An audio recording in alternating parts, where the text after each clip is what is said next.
DJ Event Planner will change the way you manage and run your business. Streamline all of your procedures and software into one easy-to-manage system.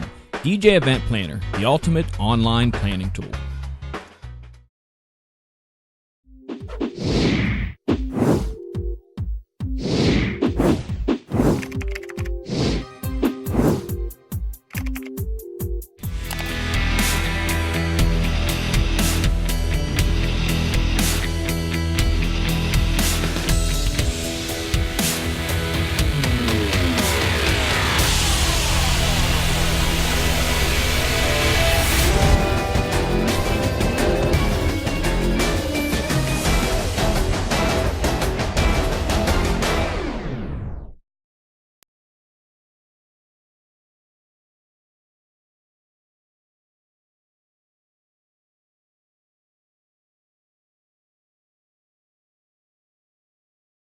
Okay, we're live. I think we're live. We're live. Yes, we have audio. We have video. We're like the Olympics. We're only live for part of the time. Oh, okay. Is this part of the live time, or is this part of the live time, or was that part of the live time? Decisions. Well, technically, we're on a delay, so are we ever really live? That's true. Well, we're pretty close on Facebook, so I mean, there's that. So we could, have that moment. But then, yeah, maybe not. I got to get this shrunk down a little bit so that Dan and Shani are all on the screen here. Thank you guys for joining us, by the way, if you are joining us.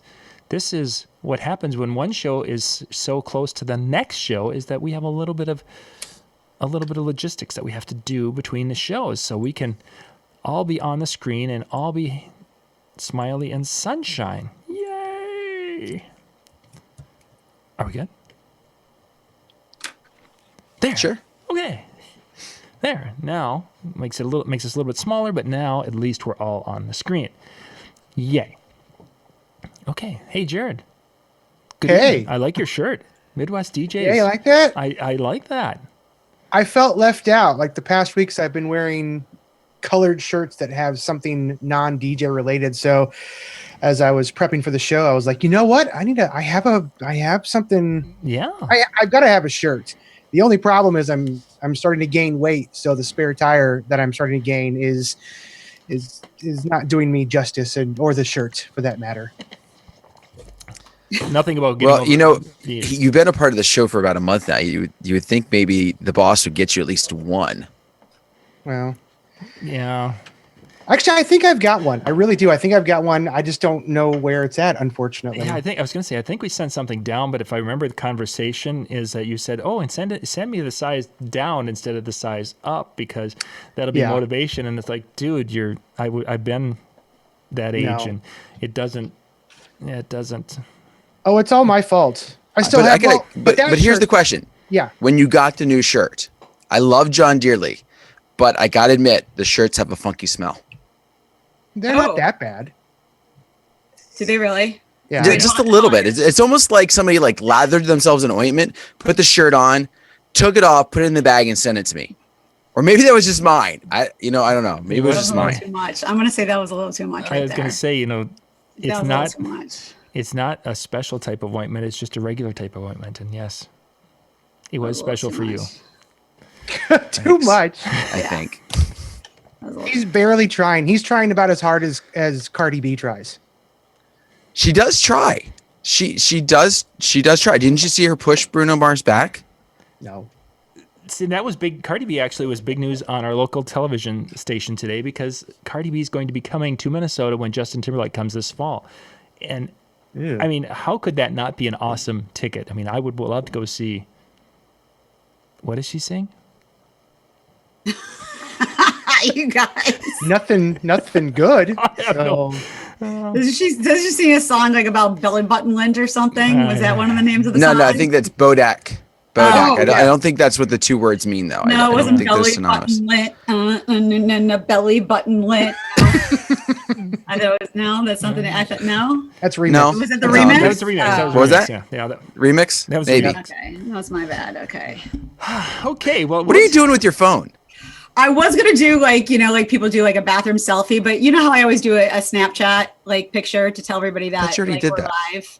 No, I didn't do it yet. I know. Oh. I was So we should be late. we so should be posing. We should be looking. No, you guys. No, I always do it. I sneak it. I do the sneak attack. Like I don't do like the bathroom selfie that people normally do. So no, I don't do that. So sorry, guys. But what happens if Wait a minute. What? I would say half of your Snapchats are bathroom selfies. None of them are. All the None leg of shots. There's All the leg shots. people don't even know what sponge baths were until they looked at Shani's Snapchats? That is true. Let's face Those are like 3 in the morning too. Those are 3 in the morning. Jared's like, wait, do I need to follow Shani? What are they talking about? Nope, I Jared, think I'm don't. good. Your wife might get mad. That's all I'm gonna say. See, David's like, yep. He knows what I'm talking about. And David's like, yep. So before we get into tonight's show, speaking of Snapchat, some people were saying that there was an update, and I don't use Snapchat. Oh my God, yes. Tell me about it, because I'm completely naive when it comes to Snapchat. And what did they do that sucks? Well, people don't like change. I mean, they just say, it's like scrambled eggs. It's all scrambled together right now. Like the Snapchat update is totally scrambled. No, it is. The update is scrambled. It is. Everything is scrambled together. Your friends are scrambled with like the famous people. Like you're gonna find like Kendall Jenner, like with her new body, now scrambled with like your friend Jared. Like, But I thought they put everything, on the left hand side. It was all the left handed controls. All that on the left hand side is where you have your people, as well as your stories, as well as your chat. Like I actually kind of like the fact that it's all together there, as opposed to the right hand side, which is the stuff I never went to. Yeah, but it's like now, like everything. Yeah, I hate it. I don't like change. Like if anybody like saw I just asked people for help. Like I was like, if anybody can help me with this new update, I don't understand it. It's so confusing to me, because now if somebody sends you something, it's with their stories. So the stories, no, I don't like that. I don't want, no. You want. If you want the stories, you click on the picture. If you want the chat, you click on the line. I don't like it like how like an octopus has like eight like arms and legs. I like separation. I like like a stop sign. Like it's just stop. One thing. I don't like 8 things all grouped together. I don't like it like that at all. I don't like it like that. Shani's not into the group thing. It's not her forte. She doesn't like change. So I don't like change. So it's got to be same consistency. That's what we want. Yeah. Okay, so I did put our picture on there already. That took 11 minutes. What? I'm just throwing that out there right now. What should have taken the entire show took 11 minutes. I have no clue what we're talking about, but it's cool. Whatever. You know exactly. It didn't even take 11 because we were on late. Yeah, that's true. Whatever. Hand cream. Is there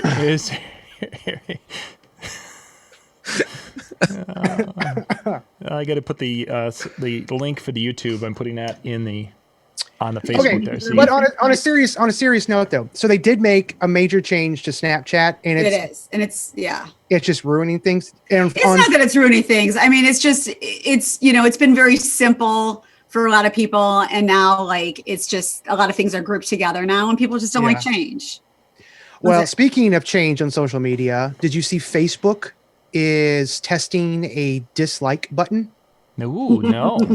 I didn't get that. Yes, it just started rolling out last Friday, and it's not an emotion. So you know how you hover over the like, and then you can have the option of like or wow or sad or whatever. It's not with that whatsoever. It's actually, let me see if I can find something to kind of show you, and I probably can't, but underneath the post where it has the like and then the comment and then the share, those 3 options, in between the comment and the share options, there is a dislike post, and that is going to be able to be put onto comments within threads right now. It's still rolling out, but you're going to be able to dislike comments, and it's whenever a comment gets a certain amount of dislikes, I believe it becomes invisible to everybody. So the more that you dislike something, it's going to eventually hit a threshold, and then it's just going to become invisible to everybody except for the main poster, I believe can Oh wow. I don't know if that's still good or bad. So there needs to be a better clarification, because like, for example, if I talk about something bad, somebody's going to dislike as the idea that, I don't want to like that because that's not a good thing. So I'm going to dislike it, in support of you. And kind of like with the sad, emotion Right. kind of feel. Right. But I can see people doing the dislike now. Oh yeah, for sure. And then all of a sudden, next thing you know, you're in Facebook jail or something because you've been posting things and people are disliking it. You must be evil. Yep. Interesting. It's called downvote right now. Instead of dislike, it's downvote. Facebook's doing a lot of new stuff. We'll see what happens. Jared, Facebook speaking of is- Facebook, Jared, have you heard anything more about the Facebook's wanting to get into the video monetization game?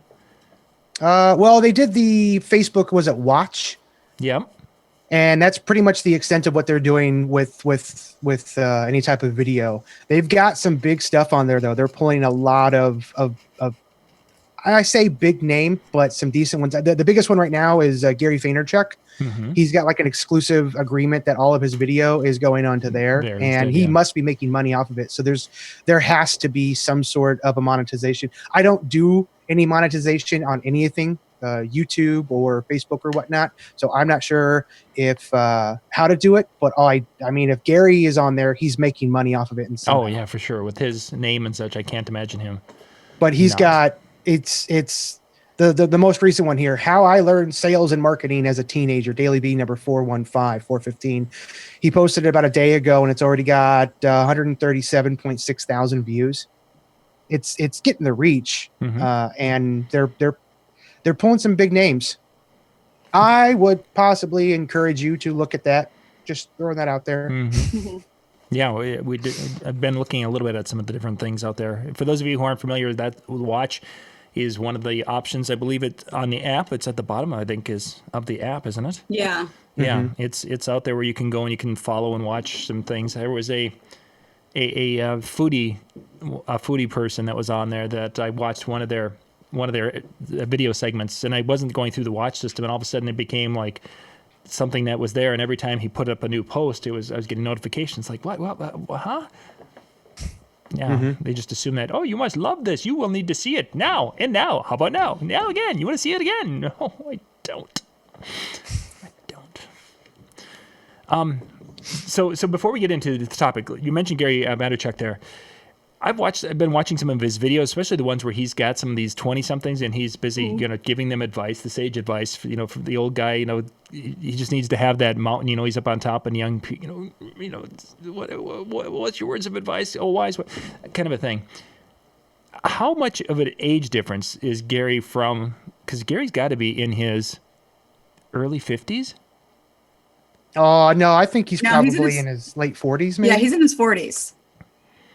Because there's just some of the times when he's speaking to them, or he's talking to younger people, and there's times where it's like he seems that he's like right there, and then there's times where it's like it seems that there's a version of a disconnect, that maybe I'm just feeling that disconnect between he and his intended audience of 20-somethings.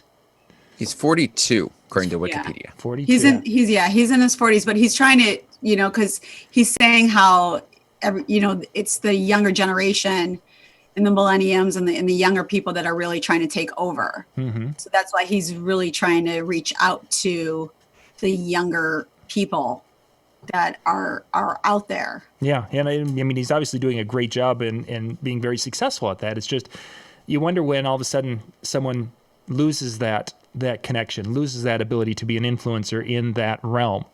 Because eventually at some point in time, it happens. No matter how good you are, you become yesterday's news. I mean, not Dan. Dan will always be, because he's got those math students right there. Okay, sorry. I mean, he's posting on Instagram like almost like every hour. He's always posting. He's posting all the time on everything. I mean, his Instagram stories, he's posting like about 10 of them a day. So he's trying to stay as relevant as possible with his content. He just came out with a book that just, I don't know if it's in the top 10 yet, but he just published another book. So he's really trying to stay relevant big time. Yeah, well, he's got to ride the wave. I mean, that's the way it is in our world today. Well, the thing is, he's not riding it, but he made the wave. Yeah. I agree with that. Back at when he started doing what he's doing was on that cusp of, instant social media. It was just after Facebook is when he really started to click. But I know he was one of the early investors of Snapchat. Yeah. He's invested, and he's very honest. He's invested in good things and he's invested in bad things. And I've read 2 of his books. I looked at Crushing It, and Crushing It felt Crushing It's his most recent book. Mhm. It felt very similar to not jab, right hook, but his other one, and I can't think of what it's called. Yeah. But it's another like chapter by chapter social media. So if you know nothing about social media and you want to try to get involved in some way, form, or fashion, and you want to understand or figure out, what's a good place for me to focus on, Crushing It or one of Gary's books would be a good choice for you. It's going to give you a good idea. And he's kind of brilliant in the sense of what he writes and how he writes and why he writes it and how he's able to continuously pop out new books every couple of years or so. It's because his platform is ever changing. He doesn't just write something that's like, okay, good, you're done with it now. He realizes that he has to stay in front of people all the time. And if he doesn't, then he has no career. He has no job. Oh, yeah.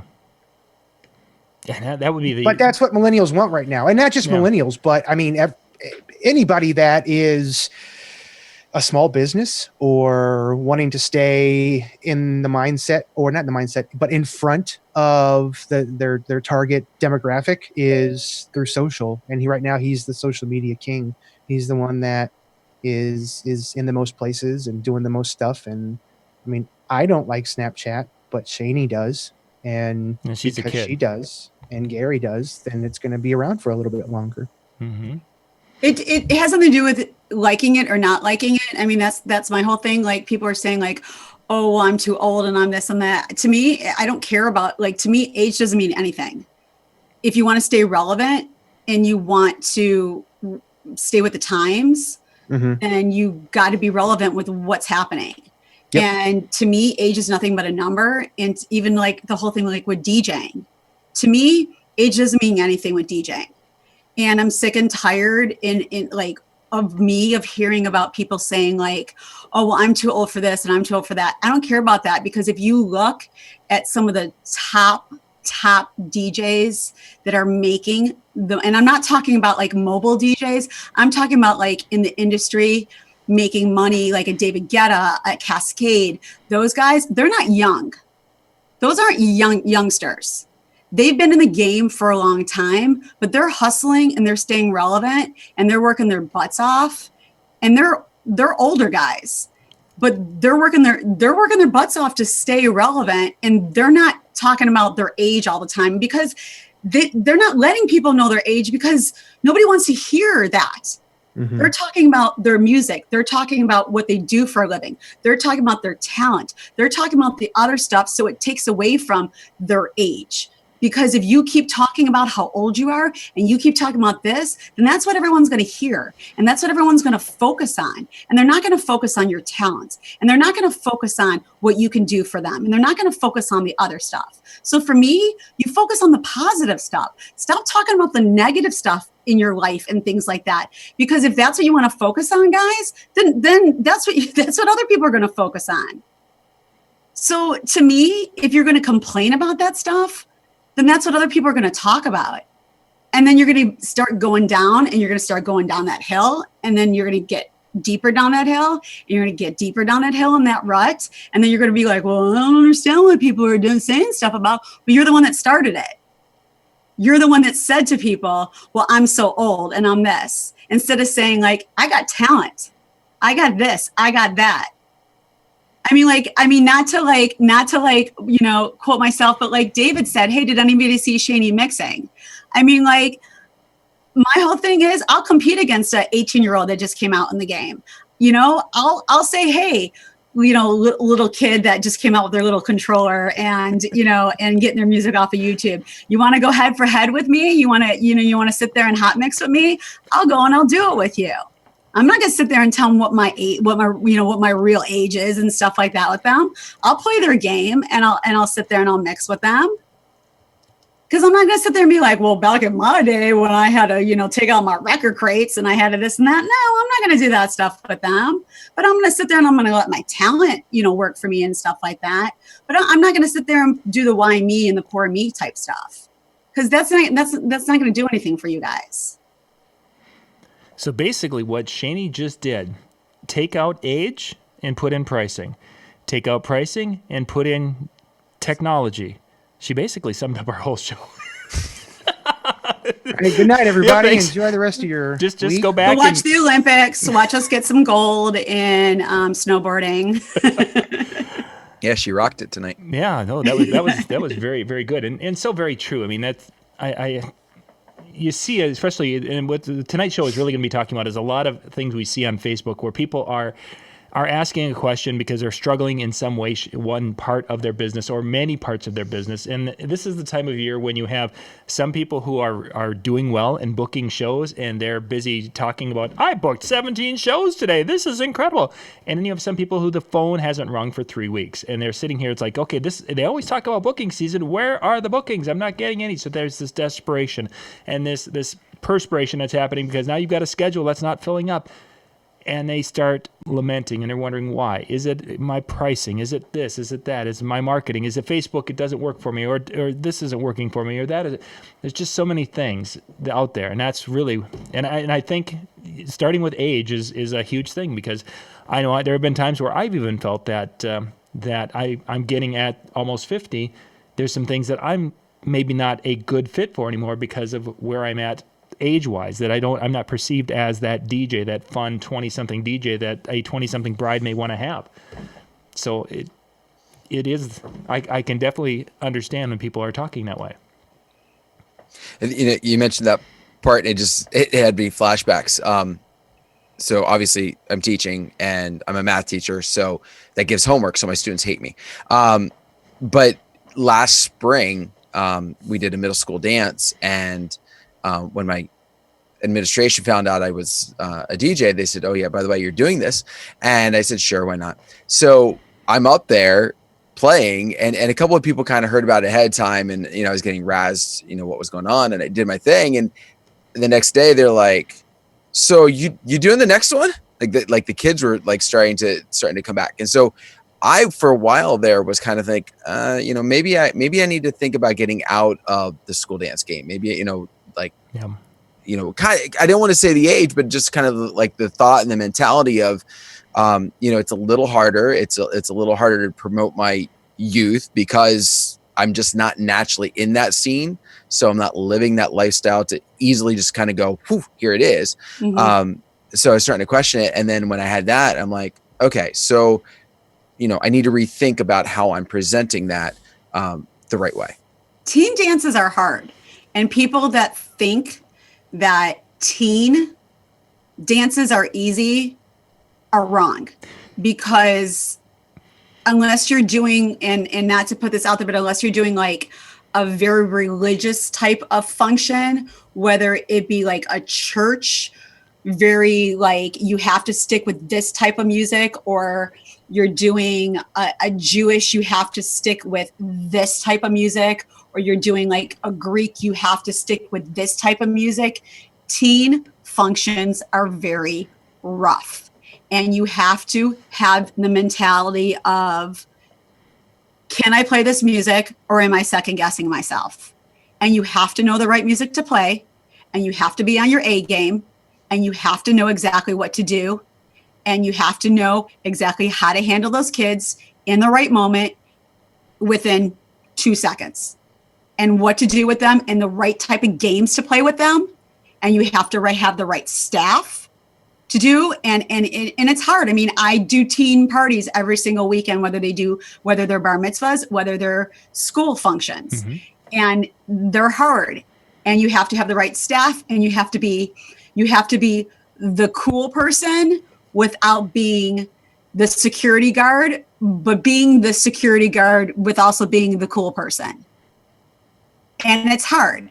And people that I always hear like, oh, those are so easy.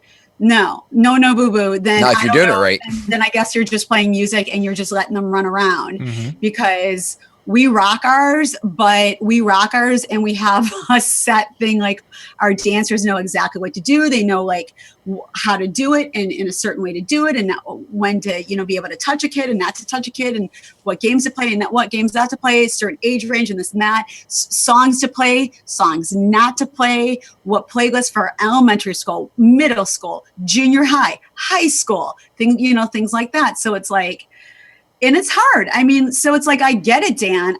When you're like, look, like weddings are, like my bread and butter. And it's like, do I want to do the school parties? Is it worth it for me for the price that I get? It's like for us, it is worth it for us to do the junior high parties, because for us at that price, if we book like 2 mitzvahs from it, it's totally worth it for us. Sure.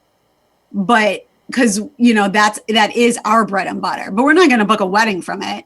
We're not going to, and if we book a birthday party from it, it's still not worth it for us to book like a birthday party, a communion, a quinceañera. That's still not going to, but if we book a mitzvah, it's different for us. So for us, we pick and choose our school parties, and we're very, particular about, right now we're in that daddy-daughter dance category right now.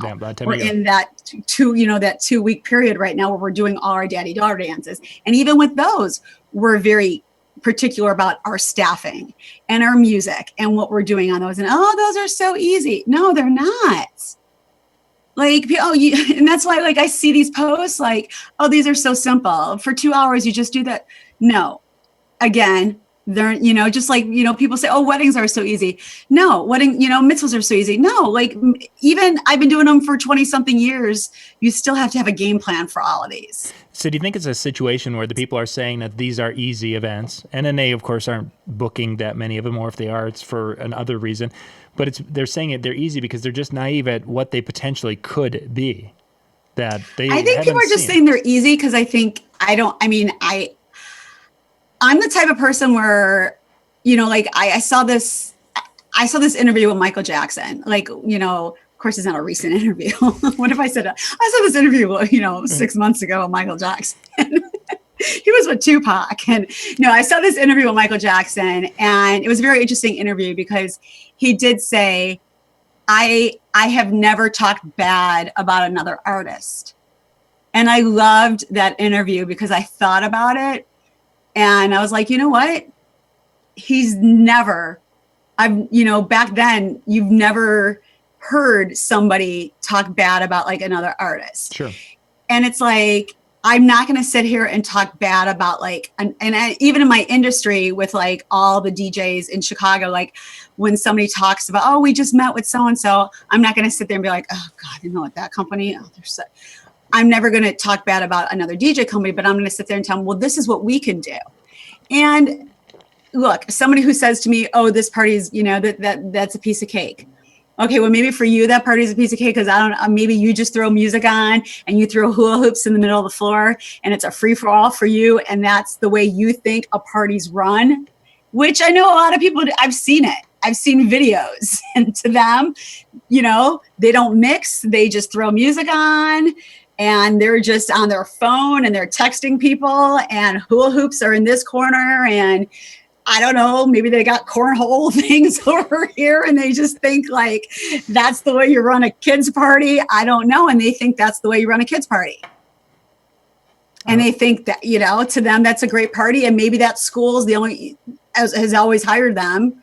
And I don't know, it's like, I can't tell you. But I know the way I run a kid's party, and that is definitely not the way I run a kid's party.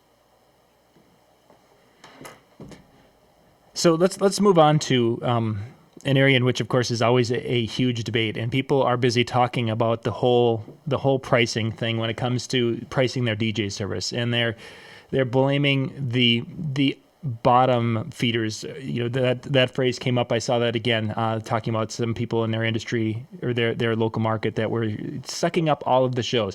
This was a huge discussion, of course, because of Byron Gunter coming in at Mobile Beat here in 1 month from today. It will be kicking off. Wow, it's 1 month away. Yeah, isn't it? The time's flying. But Byron, basically, for those of you who aren't familiar, he's going to be speaking at Mobile Beat Las Vegas 2018, which is their 22nd show, 21st show, 22nd? 22nd. 22nd. And he's going to be speaking on his business model, which is different than one of the business models that has been kind of perpetuated through Mobile Beat in a number of years, where he has developed a multi-system company that sells many shows. The margins are different than selling a higher-end, higher-cost show. He's selling a kind of a standardized show that does the job at a lower margin, and he's doing more volume. Kind of, there's different business models out there.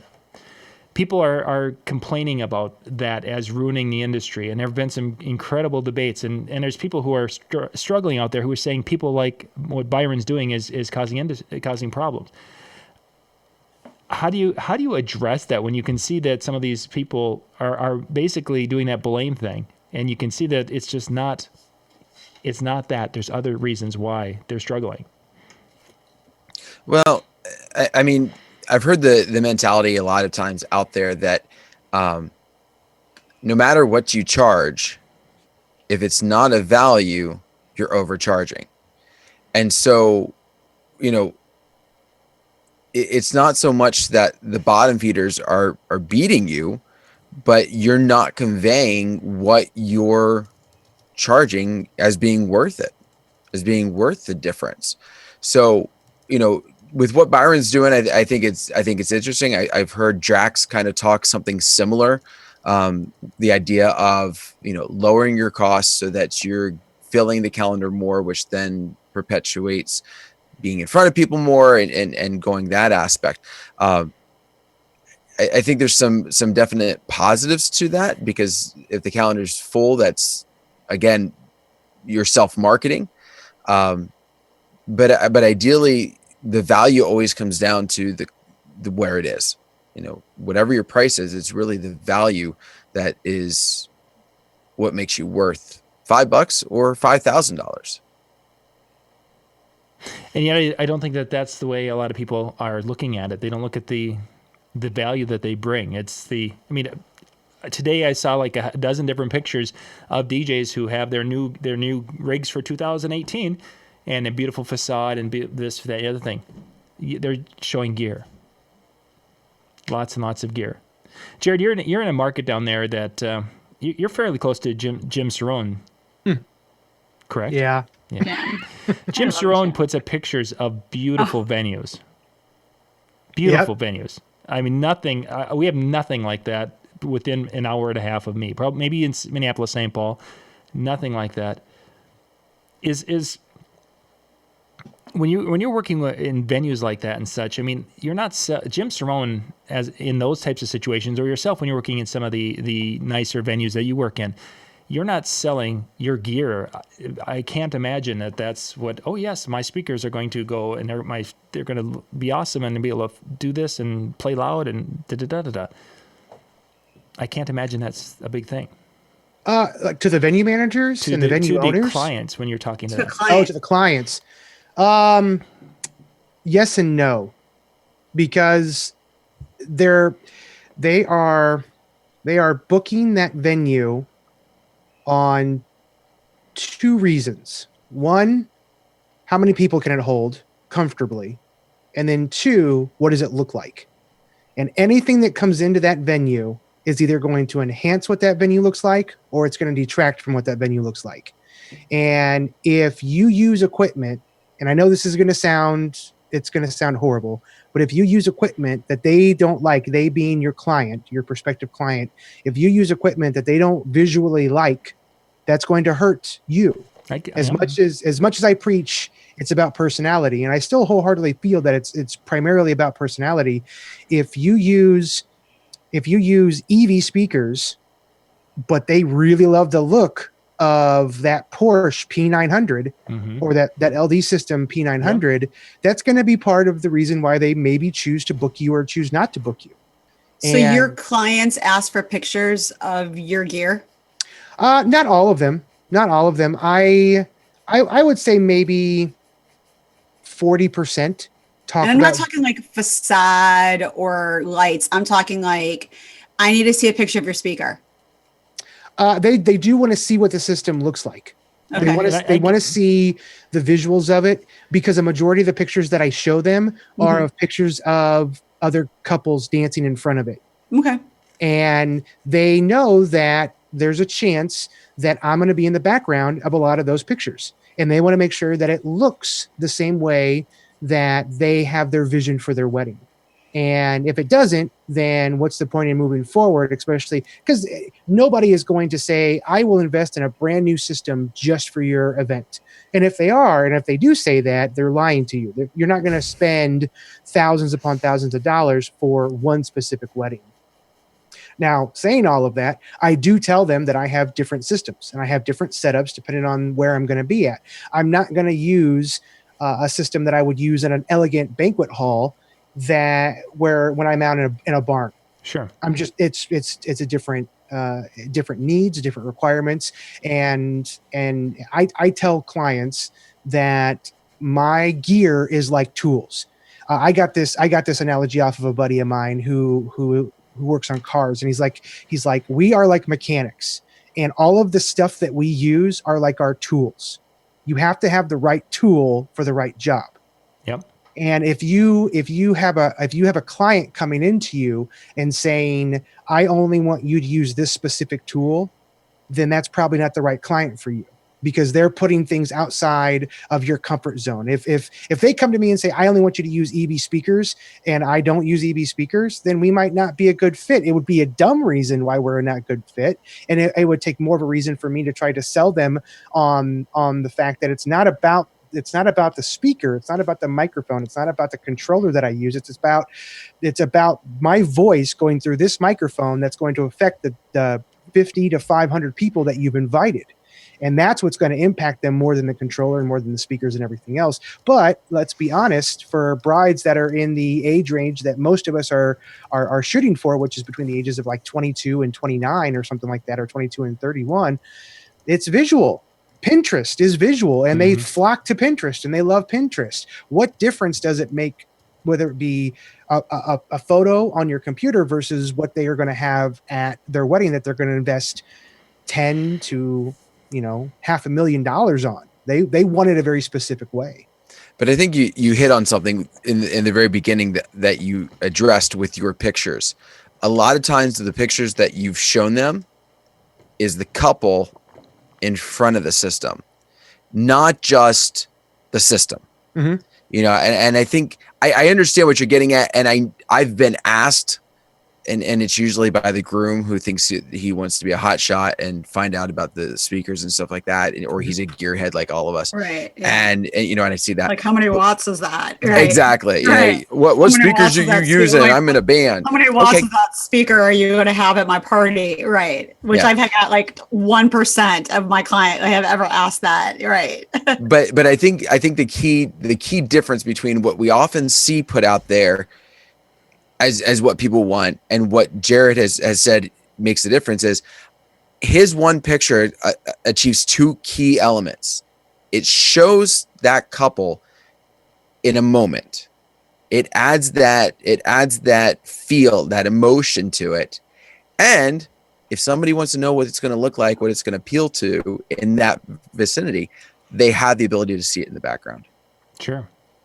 Good point. I mean, we have setups, like we have a page on our website, that has like our setups for our different packages. So we definitely have it that has like our packages on it. Like, this is, if you get this package, it includes, this with our uplighting and it has this kind of lights, and it has this, and it has our lighted dance stages, and it has this. But, again, like, we have different speakers. Like, I have my Bose system. I have my EV system. We have, different lighting depending on what packages. So I can't, say to a client, of course, after meeting, I can say, knowing how many people they have and the venue, I could say in their meeting, like, oh yeah, I'm bringing the EV speakers to this party because and the subs, because I know what package they have. But I personally have never had a client personally say to me, like, oh, I don't like, I don't like to look at that, but that Bose system is sexy. Can you, I've said it to you guys like, oh, my Bose system has that sexy look, I'm going to bring that out. But I personally have never had like a client say to me, can you bring this, over this? I've had clients say like, I just want bass, or, I want the room popping. But, depending on certain rooms, I have to do remote speakers because the room's set like this, and I have to bring 4 speakers. And because I'm bringing 4 speakers, I got to bring my EV system because, I can't set up. So if they want to turn around and say like, well, bring your Bose, I'm gonna be like, okay, well, I have to charge you extra because I have to get now another Bose system. And if I'm bringing another Bose system, I got to charge you guys because now I got to get another Bose system. And, it's a whole thing like that. So I personally have never had a client say to me, well, what brand, what brand are you ringing, or what are you spinning on, or what microphone are you using, or, what amp, or, I've never had that.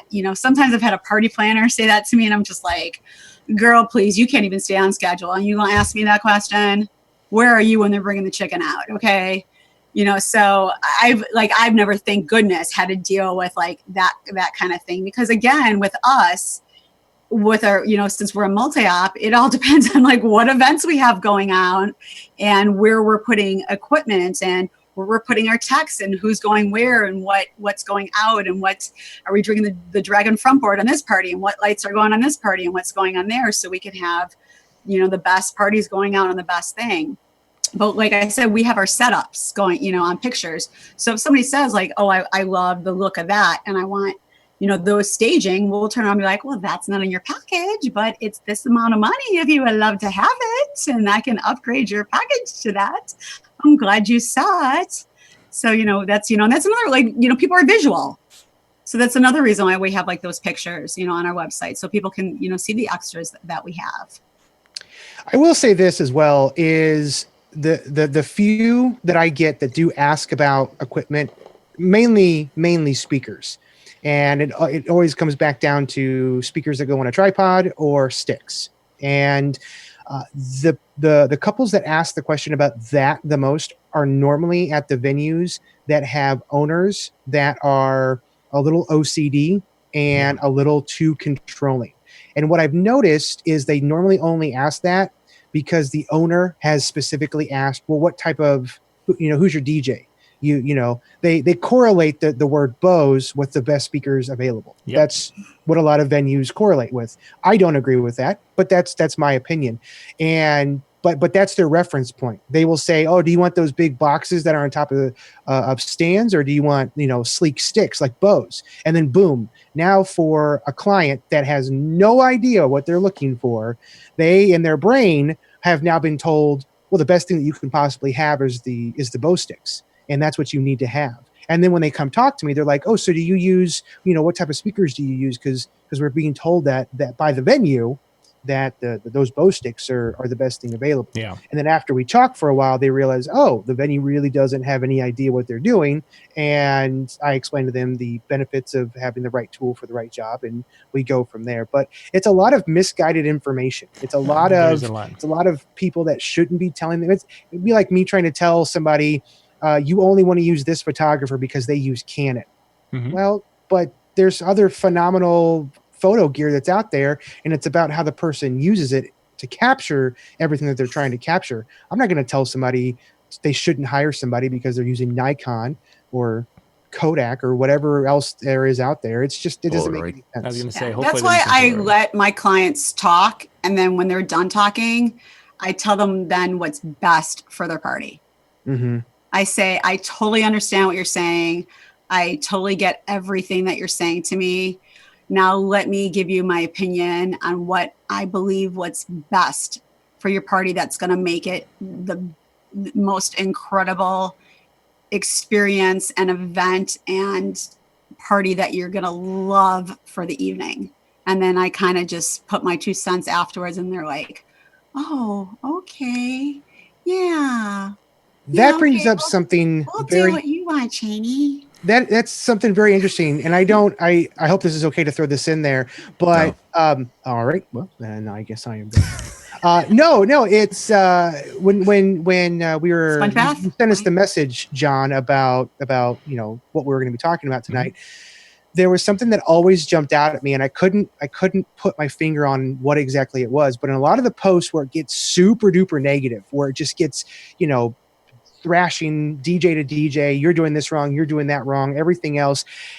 Every time that I read through it, it always accumulates back to the question that's been asked. So DJ John Doe asked this question, and everybody tells him or her what they have to do or have to say to the prospective client in order to get something from them. And Shani just hit it is, and you don't hear this enough, is so many times you just have to shut up and you have to listen. And just by the listening aspect of it, you're going to get so much further than where you need to go. Alan Berg wrote a book called Shut Up and Sell More. Yes. And I would highly encourage anybody. It's a super easy read. I would encourage anybody that is in sales whatsoever to pick up on that book and read it. I read it on my way back from Vegas on the flight. So it's not that complicated of a read. If I can read it, then anybody can read it. But I have started to do that more and more and just ask questions that have a very direct answer that I'm looking for, even with it being gear related, asking questions to pull out those answers of why is this such a focus for you? And instead of trying to give these super complex, detailed, lengthy answers that's going to convince them into changing their mind for whatever reason, I'd rather instill some sort of a trust and connection with them that they're able to basically come up with the answer on their own. I'm just kind of leading them on that direction, and then then it's easier for them to book me. It's easier for them to trust me. And the whole process is so much simpler. But man, if people would just shut up and just listen to me, listen to their client, you're gonna make more money. You're gonna become a better asset. You're gonna make better friends in whatever industry that you're in, whether it's in a club or a bar or high-end wedding venues. You just that's how Jim does it. I'm gonna be really honest with you. That's if you ever that talk and with hand Jim, sanitizer. Yes, one hand sanitizer, but two, the dude listens. And he listens intently to everything that you're saying. He does. And I see him at networking events here in Indianapolis, and that's all he does. Like, he just shows up. Like, he doesn't walk either. He just floats in. It's like, Jim's here. And he just floats in. And all of a sudden, I know I love Jim too. I totally love Jim. But that's what he does. He floats in and then he listens to everybody that's in the room. And then he moves to the next person and listens. And he has venue managers coming up to him, shaking his hand, saying, "Oh, it's so good to see you. We're so glad that you're here. Do you need anything? Oh my gosh, it's, blah, blah, blah, blah, blah." And I'm sitting there like, I can listen. Here's my thing too, that I've learned with my clients and my prospective clients that I started doing probably like in the last 7 years. I used to, at our office, like in our database, like used to put you put the meeting in the database and you put like the time and all the stuff. And we used to put like a time in of like how long the meeting is and everything. And, to like put timing on all the meetings. I stopped doing that for my meetings. I'm on my client's time. And I don't care if our meeting goes 2 hours. I don't care if our meeting goes 3 hours. I'm on their time. If they want to sit there and talk, and sometimes I want to kill myself, real talk, sometimes I want to kill myself. And because I really don't care about hearing about little Johnny's hockey lessons. I'm not there to hear about little Johnny's hockey lessons. I'm there to book the freaking party. Like, little Johnny, like, I'm not coming to your hockey games. I don't care about your hockey game tomorrow. Like, are you guys going to sign the contract and give me the deposit tonight? Or like what? I don't care that you guys are hungry, because I've been hungry for 5 hours. And that protein bar that's sitting in my bag, I want to grab it right now and freaking eat it. Okay. So but I will sit there and I will let them talk, and I will let them talk. And their comment to me, because we're such a competitive market, is that I didn't rush them. I let them sit and talk to me this whole entire time. I listened to everything, all the questions. Oh, this is such a stupid question, Shani. No, there's no stupid questions. Ask whatever you want to ask. I listened to every single thing that they, every question, every little thing. And if they didn't book that night, which I wanted to kick myself because I sat there for like 3 hours, I had an email the next day that said, on the way home or on the way to the restaurant, because, we were so hungry afterwards, we, stopped and grabbed something to eat. Please send us the contract. We loved meeting with you and taking, talking to you for the last 3 hours and this and that. So to me, it was worth it to sit there for the 3 hours and hear about little Johnny's hockey game and how he wants to, play for the Blackhawks and this and that, then try to rush everything in that 1 hour meeting and send them on their way so they could get in the car and be like, well, I liked her, but I felt like she was just trying to rush us out the door to like get everything going in that 1 hour and push us out so she could maybe get to her next meeting, or she wanted to get to dinner, or she wanted to get home to her kids or something. So to me, I just want them to feel comfortable and ask everything that they wanted to ask, and for them to say, we're ready to go, or them to like stand up first and say, well, I think we've asked everything we want. I think we're good. And we kind of just, we're good. And let's sign the contract or something. So I don't rush people anymore. Sure. And I don't care if we sit there all night and I know about, Cousin Betty and find out that Cousin Betty is going to be at the wedding and, and everything about Cousin Betty now. And, because now I have more of an insight than anybody else they met with. So to me, I will sit there and listen to everything they want to say. And then that way, if I have to send that email the next day or that night when they're on the way to the restaurant and I stay at the office an extra 10 minutes and say, it was so good to meet you tonight and hear all about Cousin Betty from Kankakee, who's going to be driving in for the wedding, and sing that song. And I can't wait to hear her on that microphone. And, like just that added personal touch, because I listened to everything that they said. I just think that that's that little extra that people, like you said, Jared, just don't want to listen, and they want to rush people, and they just don't take that time, that extra time to just hear what people want to say, because they want to be like, okay, so this is our packages. This is what we have to offer. This is our flat rate. This is what we can give you. It's, $1,200 for this amount of time. And, this is who we work with. And here you go. Here's a sign right here. Sign right here. And $25, 25% deposit. And we don't take credit cards, and you can pay through this, and here. Oh, okay. Yeah, great. I'm sorry, what's your name again? Yeah, exactly. And how is my day going to be special when you don't listen to me right now? Right. Well, the last area that I wanted to hit, because I wanted to talk about gear. I wanted to talk about age, because that was one. So we've hit two of the, and then the pricing we didn't dig into too much. We touched a little bit on that one. And the last area I wanted to talk about was effective marketing and such, because that's an area in which people are trying to understand the communication and marketing with the social media world and the digital world, and how to do that. And I think we'll have to dig into that next week, because we won't be able to do any kind of justice to that. So we'll put that on the docket for a future spot, because that's another area which I have DJs who are, today there was a big long thread about Facebook and marketing and advertising on Facebook and how it doesn't work and what could be done, So that will be a topic for another day. Because our time is about up. Crazy how things went. Thank you guys for being with us tonight. If you have any questions or anything, or you have any thoughts about what you'd like us to touch base on in a future show, please reach out to one of us. We're all on Facebook, and you can reach out, message any one of the four of us, and we'll take a look at what we can do to cover the different shows and such. And yes, Scott says great job there, Shani. For those of you on Facebook, You don't see that. Thank you. Because, Shani basically knocked it out of the park, and the rest of us were just kind of filling in for No, stop. That's because Shani was I wasn't listening. in town this weekend. Shani, I see what you did there. In Chicago this weekend, in the snow. Yeah, exactly. We had major snow this weekend. It was snowed 92 times in Chicago. We finally had our snowstorm.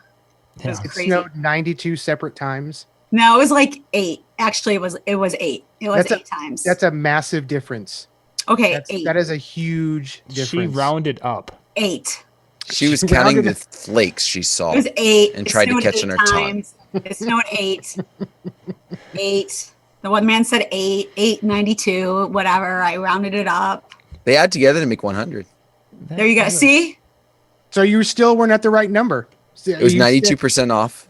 Left you with 8. Rounded it Okay. up. All right. Big It deal. was, it was really close. 8. Whatever. It was really close. Once again, thank you guys for being with us. We will be back tomorrow. Again, the schedule of the shows, you can go to DJNTV's Facebook page or a Disc Jockey News Facebook page, and it should be the pinned post on either one of those. And it is the schedule of all the shows when they hit in the morning, in the afternoon, evening, wherever they're hitting. In March, we've got a couple more shows that will be added to the itinerary. We're going to move some things on to Sunday nights. Now that the football season More is shows? over. Yeah, more stuff Did coming. you say Can you more say what they are shows? yet? What's that? Can you say what shows they are? I'm working with. I've got 3 different people. We're working with right now. So none of them are Gary Vaynerchuk? Is that one of them? Yeah, no. We were negotiating, but he doesn't take McDonald's coupons. I bet you he would. I bet you he would. You know what? I heard he calls us all bottom feeders. Probably. He, Probably does. he would call Jim Cerrone a bottom feeder, and then he would sit down with him for like 5 minutes, and then he'd walk out like sobbing, like ugly crying, going, I totally misjudged that guy. I immediately regret everything that I said. Who, about him." Gary? Yeah, You say Gary would. Gary? Yeah. You'd have to. No, reach- Gary would call us names. What are you talking about? No. I was saying if he sat down in a room with Jim Cerrone, Oh, Gary. he would walk out crying, and then Jim would like be consoling him, patting him on the back, saying it was okay. He would pat him on the back, and then he would immediately wipe his hands. Rub his hands. Yeah. He would, excuse me. Give me one moment, please, while I get my sanitizer that I carry. It's nothing personal. I mean, it is, but it's not. It's It's true. personal to me, but it's not. It's true. So It's at the supper table, we'll kind of wrap up with this. We're talking with the kids with the flu season going on and such, and Lori's telling about this friend of ours who has this won't touch doorknobs thing that goes on. Of course, she's referring to Jim Cerrone. And then I couldn't remember. Were you guys at the show where he got up on stage and he's going to do his presentation? Was that at Yes. Mobile Beat where he did? It was mobile. That was Mobile Beat. And how many of those little things of sanitizer did he pull out? Oh my God. I stopped count at like 8, I think. Because he was like pulling them out of every Yeah. pocket, and Yeah. I stopped count at like 8. I was like, I can't anymore. This is like, I'm dying. that was funny. That was very funny. Good stuff. But he's not sick. And He's not No. sick. Everybody else is getting. No, the and then I saw that photo of him like at Target. Mhm. I mean, I do like I went grocery shopping today, and I like as soon as I walk in to the store, I pull like one of the wipes off, and I don't put like 8 of them. Wrap the handle. Like I just clean it. I mean, I sanitize it and then I throw it away because it's sanitized. I mean, I figure once you sanitize it, you're good. Because Yeah, keep that barrier there. You never know. Yeah, but How difficult would it be to get like one of those yellow suits that they use in hazmat suit. decontamination, but then like get a little name badge for it that says like the Cerrone suit, so he could just get completely in that and then be totally fine. that's probably Get not. like a black one. Get a black one with like a white spot right here and a bow tie, so it looks like it's a formal attire, but it's a full-fledged. I love him though. He's great. Oh no, yeah. Everything that I say is out of love. I know. That's what I'm saying. I love him. I mean, Massive you know, respect as for much the as guy. I travel, I mean, I do carry them with me and I get on the plane, I wipe everything down. When I get in my hotel, I wipe everything. So I know like what I do. He's got to do like 1,000,000% more of what I do. Yeah. Yeah, There's sanitizing and then there's Cerronitizing. Right. Yes, it's Like I two know, different things. you know, from my immune system of being in the hospital, like I know what I do. And people think I'm cuckoo of like what I do. But then deep down, I know in their head, they're like, oh, wow, she's smart. As much as they look at me cuckoo on the airplane, I know they're like, but she's smart. So I would love to see what he does compared to what I do. he's talked about that, what he does when he gets to a hotel room, and that's Right. Because I know what I do. And and I'm he- like, the minute I walk in, I do. I take my wet nap and I'm like, okay, guys, you got to give me like 5 minutes to just kind of do my thing. And then I'm good. I'm good after I do that. So he's got to be in there for a good like half hour. Yeah, he has a ritual that we'll leave it at Yeah. that. So, all right, gang, we're gonna wrap. We'll be We back. love you, Jim. If you see this, we do love you, Jim. We do. Yeah. We do. You know I love you. You know I love you, Jim. We'll be back tomorrow night with Ben Stode. Tomorrow night, Ben's going to be talking about different ways to control your lights, all the way from high-end control ability down to more basic controllers. He's going to be going through a bunch tomorrow night. And then Brian Red and I are going to be doing a live music show tomorrow night. So links and such will be up tomorrow on our Facebook pages. We'll see you then. Good night, everyone.